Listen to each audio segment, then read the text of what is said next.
Hello everybody, welcome back to my channel. In today's tutorial, I will show you how you can get a gradient to move seamlessly through multiple objects.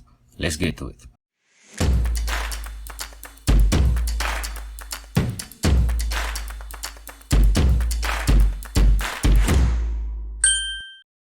Before we begin the tutorial, make sure you subscribe to the channel, turn on the notification, and if you like the video, give it a thumbs up.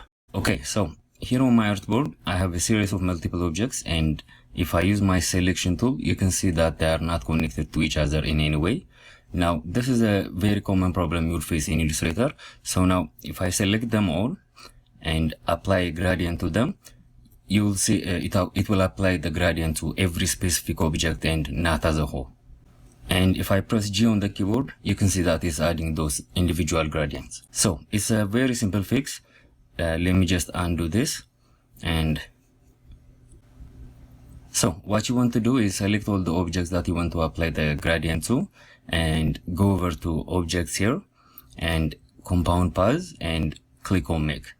And now with all the objects still selected, if you go ahead and apply the gradient again, you can see that it has applied the gradient in one seamless motion and not to the individual objects.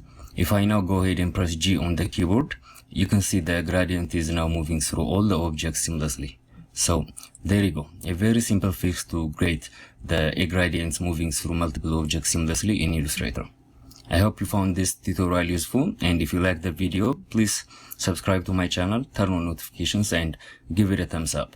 And let me know of any future tutorials you'd like to see in this channel. Until next time, stay humble, keep chasing your dreams, and I'll see you on the next one.